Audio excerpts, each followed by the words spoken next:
Hello students, today we are going to learn about lines and angles. This is your 6th chapter, and before going to the chapter we have to know some basic terms and their definitions, which will help us in learning the chapter in a more better way. So please make a note of those. At first we'll learn about the difference between line segment, ray and a line. Okay, we have to know the difference between these three, which will help. Okay, so about a line segment, I'm writing this way. Line segment, it has two endpoints A and B, so those are line segments. Rays or ray, it starts from one point, it has a starting point and it moves in one direction.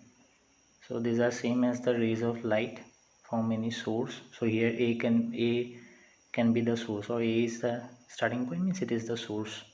Okay, rays of light from the sun, rays of light from a torch, so it is always unidirectional. That means it moves in one direction. Then we have line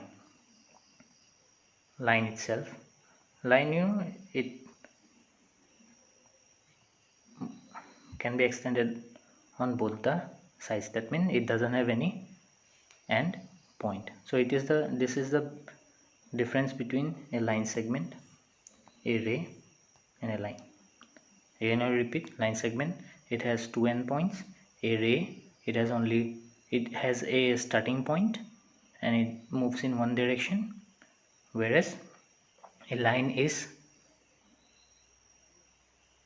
bidirectional, we can say, or it can be extended on both the sides. This arrowheads means it extends on both the sides, it moves on both the sides. Okay,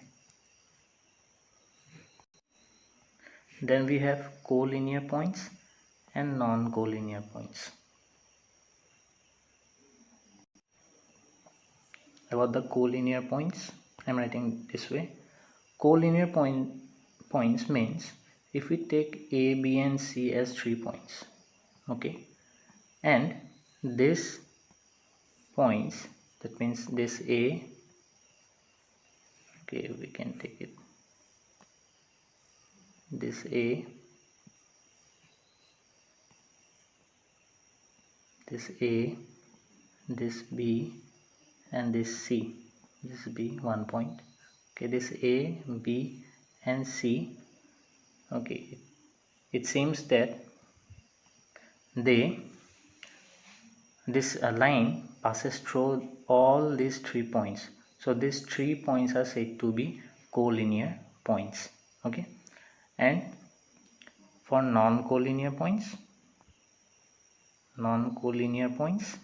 that means say A is here, C is here and B is here. Okay, say A is here, B is here and C is here. So here A, B and C are said to be non-collinear points, since it does not lie, these 3 points doesn't lie on the same straight line. Okay, please remember this. Then we learn about angle. Then when you learn about angles, we know we have two terms, arms and vertex. Okay, see,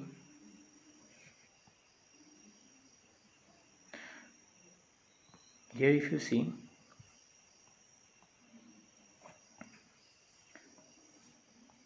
these are the arms. Okay, and here they are meeting it. These are the common points of common meeting point of the arms. So those are the vertex. Okay, you can take it as say A, here B and here C.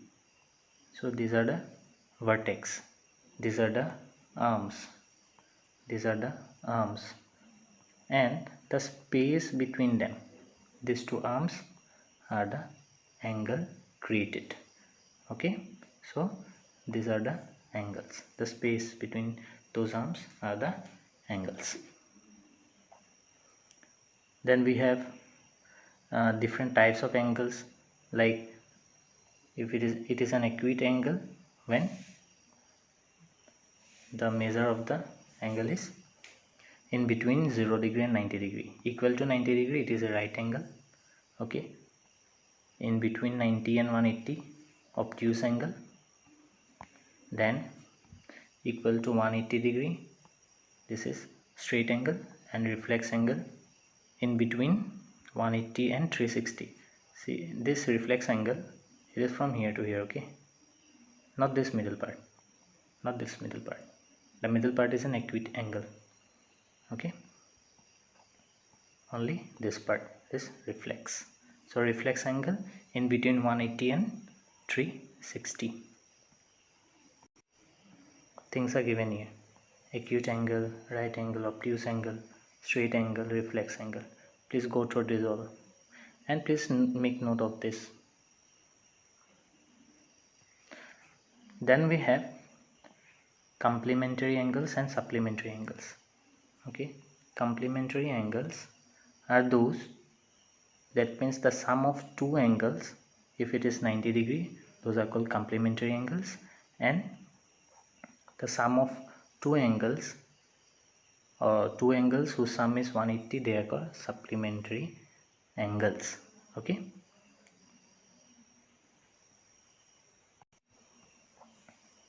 say angle A plus angle B equal to 90, then they are complementary angles. Okay, if angle A plus angle B equal to 180 degree, that means straight angle, then they are supplementary angles. Okay, we'll learn about this while we'll go through the chapter. We'll learn about this, how it is formed. Okay, please remember the definition of supplementary angles and complementary angles. Then we have adjacent angles. Adjacent angles, you have to remember, that means the adjacent angles have a common vertex. Okay, adjacent angles have a common vertex and a common arm. Okay, if you can see, the common vertex is this B. B is the common vertex, and they have a common arm, that is what, BD. So this angle ABD, angle ABD, and this angle DBC are adjacent angles. Okay, are adjacent angles. Please make note of this.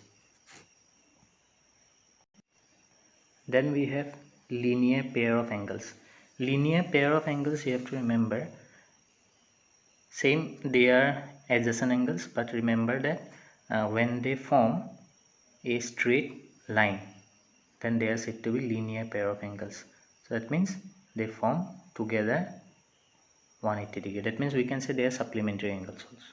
Okay, they are adjacent also, they have a common arm, they have a common vertex also, they are adjacent angles. At the same time, their sum forms 180 degree. Okay, their sum forms 180 degree. So those are called linear pair of angles. Okay, please remember this one. Then we have vertically opposite angles. Vertically opposite angles are formed when two lines meet at a common point, intersect each other and meet at a common point. The common point is this O.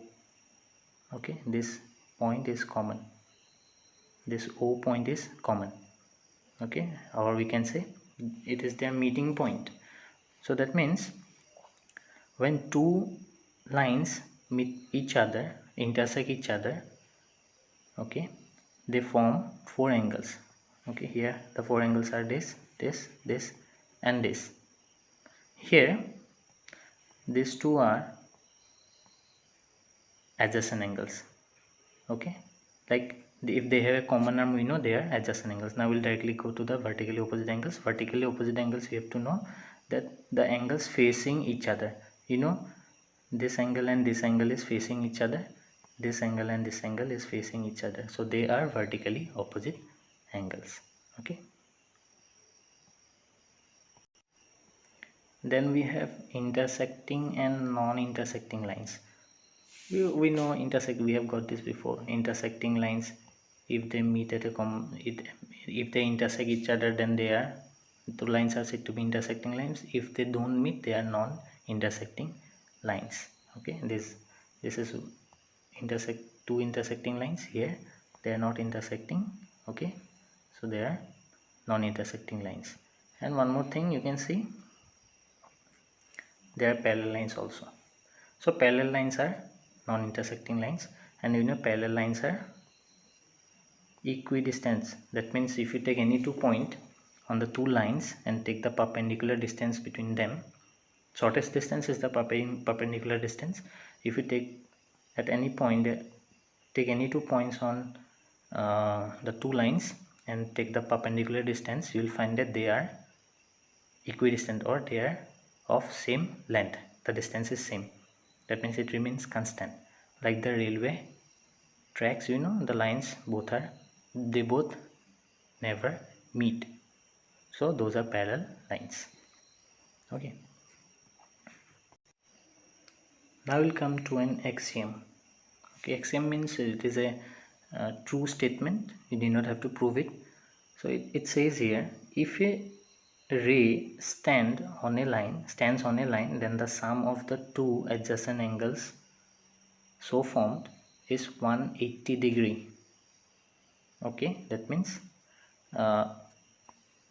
like this, say it is a straight line. Okay, if two angles, okay, or we can say a ray, we can take it as a ray, say AB, C and D. BD is the ray. Okay, if a ray stands on a line, then the sum of the two adjacent angles, these two are the adjacent angles, okay, formed is always 180 degree. This one is 180 degree, this part is 180 degree. Okay, so if a, again I will repeat, if a line, if a ray stands on a line, then the sum of the two adjacent angles so formed is 180 degree, and we know those are called what? Linear pair of angles. We know if their sum is 180 degree, then they are said to be linear pair of angles. And then we have axiom 6.2. This is the converse of the axiom 6.1. That is, what it does, what it says, that if the sum of two angles, adjacent angles, is 180 degree, and then the non-common arms of the angle form a line. I'll repeat it again. If the sum of two adjacent angles is 180 degree, then the non-common arms of the angle form a line. It is the converse of the axiom 6.2. okay, 6.1, sorry, 6.1. What it was, that if a ray stands on a line, the sum of the adjacent angles is so formed is 180 degree. Now 6.2, the axiom says that if the sum of the two adjacent angles is 180 degree, then it stands on a line, or the arms form a straight line. Okay, if the sum of two adjacent angles is 180 degree, then the non-common arms forms a line. You can take, say this is one angle and this is another angle. Okay, now when we join it, when you join it, we'll have like this. Okay, what is happening here? The two adjacent angles, okay, forming 180 degree, and when two adjacent angles forms 180 degree, obviously it is a what? Straight line. It is a straight line.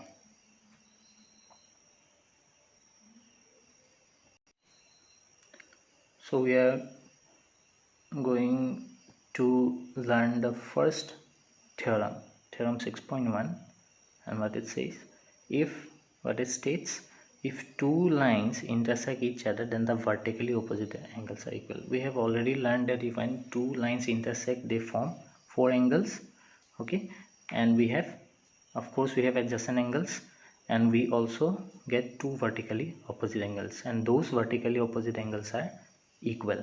So that means if you look at here, two lines are intersecting, okay, one line is this AB and the other line is CD. They are intersecting at a point, this O, okay. They are forming two vertically opposite angles, this one and this one, okay. Again I will show this angle and this angle, this angle and this angle. The vertically opposite angles are equal, okay. You have to remember that. I'll show you the proof. Thank you.